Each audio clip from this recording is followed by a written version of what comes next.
Hey everybody, it's Skylar with Wonderful Memories, and today I have my good friend Jasper here to join me. He actually was born and raised in Belgium. Yeah. Correct. So I'm gonna let him talk a little bit about life in Belgium, kind of his experience, experiencing different cultures as there's other countries around. And then he is also doing his own startup, so I'm gonna let him talk a little bit about that. All right. So welcome. Let's do it. Thanks for having me. Of course. So yeah, first question, what was it like growing up here? I loved it, especially going like abroad after. It was really fun to see how like well off we are here and the infrastructure and just like how close everything is. Yeah. Like you're in Paris in an hour and 20, Yeah. like London an hour and 50 by train. It's so close. And still it's a different country with different cultures and different things to experience. Germany really close by, so it's a lot of fun growing up here and very privileged, I would say. Yeah. And how would you describe the different cultures? I know Germany's right here, France is right here, the Netherlands. Right. How is it growing up with all these different cultures? It makes you aware Yeah. that there are multiple countries out there and not just one, for sure. And I would say that there is a big difference. Within Belgium, you have 3 language communities. So we have 3 official languages, German, Dutch, and French. Okay. So you're aware of that already from a very young age. And then in Brussels, for example, it's just a mixture. So And do you learn like all the different languages growing up? yeah. It depends what region you live in, but you do learn all the languages. And so you grow up multilingual, really. Okay. Not as good as Luxembourg, but yeah, definitely better than some countries. So growing up in Belgium after, I guess, high school before uni, Yeah. is it popular to like go to a different country for a uni, or do a lot of people stay here? And uni Yeah. is college. Sorry, that is like the British way to say. No one says college here. Yeah, I would say quite a few people stay here Okay. because the unis are pretty good. Like, for example, the city I grew up in, I mean, it's if you can stay in your own city to go to a top uni for free, basically. Like we pay about, I don't know, $1,000 a year now, which has gone up tremendously. It used to be $250 for a year, so it's basically free, like world-class education. Wow, So that's nice. yeah. Why would you move? Why would you? Definitely for your undergrad, like it does make a lot of sense. A lot of people do go, like I have a lot of friends that went abroad for their masters, but yeah. So how important is it to see different cultures and learn different languages? Super important. Yeah. Not just for your personal development, but also like business wise. For sure, to understand like how to do sales differently in different countries, how to do marketing differently, how people just are different and how they want different things. Be it products or just services or whatever. So Why is it important to come to Europe and experience all these different things? Yeah, What advice would you give someone? yeah, I would just talk to as many locals as you can. Okay. Not stay in the resort all the time. Yeah. Like you can have your hub there, but like go out and try to talk to people as much as you can. Maybe just go to France for a day and then I don't know, the next week you're in Germany and you see the differences.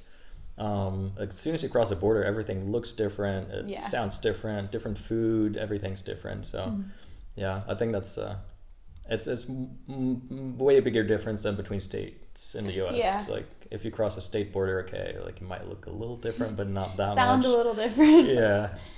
But, Yeah. Do you think most European countries are pretty accepting to people from outside of Europe? As Like like in experiencing- tourists? Oh Yeah. yeah, absolutely. Yeah.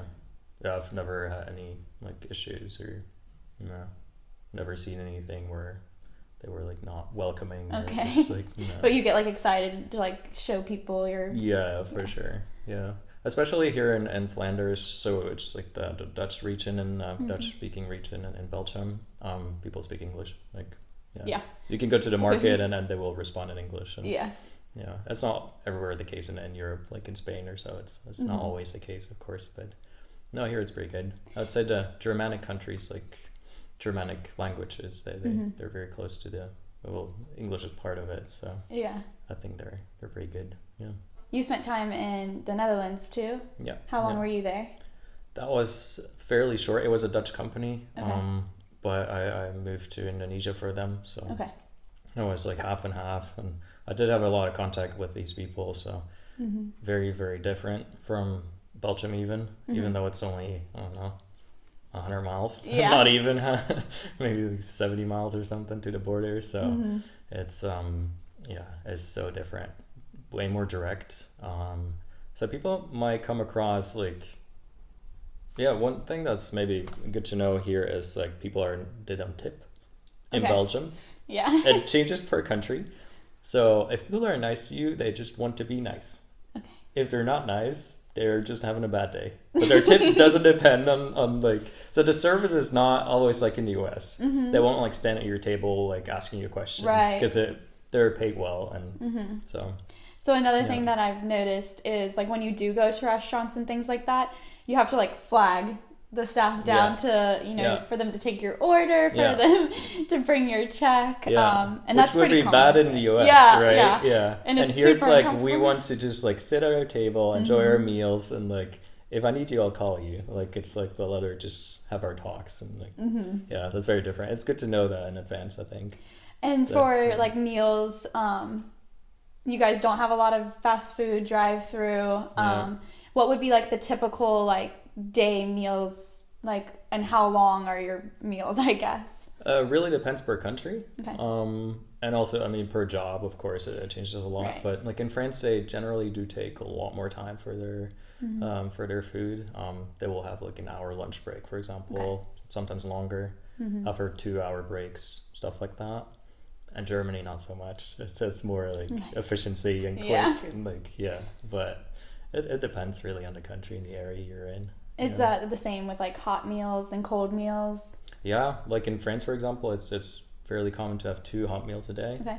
Here it's mostly like sandwiches that we eat for lunch. Or you have a hot meal at work when your kids also have a hot meal at work. That's cool. So, but otherwise it's mostly a hot meal, 1 hot meal a day at Naka. So what would you consider a hot meal and a cold meal for those who don't necessarily understand the difference? So a hot meal, it's just something you prepare like on a stovetop.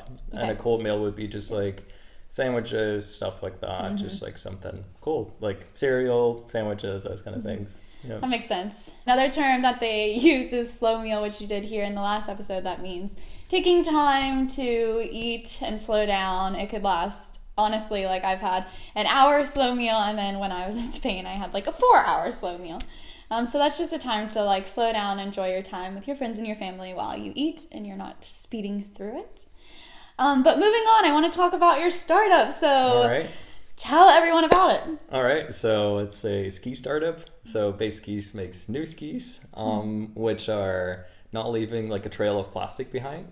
So while you ski, you leave a trail behind you of wax and plastic. So we developed a new ski for that, new base, new everything. So that is amazing. Totally new concept. It's also fully circular, which means you can like recycle it after and just resell it and reuse it. So less waste, because now they're just dumped.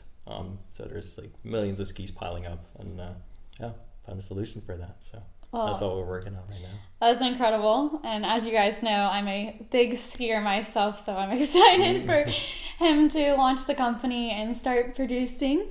But yeah, tell us about like what it's like to start a company in Europe, because I know like a lot of Americans have started their own companies, so we kind of know the process in the US. But what's it like here? Well, I don't have experience in the US, so it's hard to to compare. But what it's like here, I think it's more and more common. Okay. There's more and more support. I'm myself in an incubator. So there are more and more initiatives to push people to start. But for example, I went to university in Germany. And while I was there was not like a whole startup hub or so at the uni. And now there is. So it's really like fairly recent that some unis are working on it.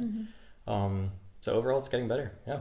And the government is really supportive of people? Yeah, there are grants and funds. And that is super exciting. I'm excited for you. Thanks. And we'll definitely have to go to the Alps next. So if you could give one bit of advice or information for like Americans wanting to travel to Europe, what would you say? What would you encourage them to do? Try trains. Try trains. Yeah. Just do it.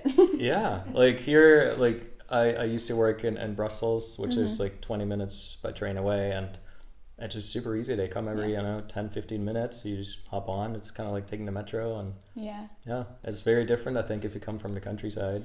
So, and trains are super fast. It's just faster than driving. It's more comfortable. You can work. It's just a nice experience overall. Yeah, the public transportation in Europe is unbelievable. I wish we had the same systems back in the US. Yeah, no, for sure. I think just try it out and just enjoy the ride, and Well, thank you, Jasper. It was great having you. And for you guys back in the US, I hope to be planning your trip to Europe soon. Have a good one. Bye. Bye.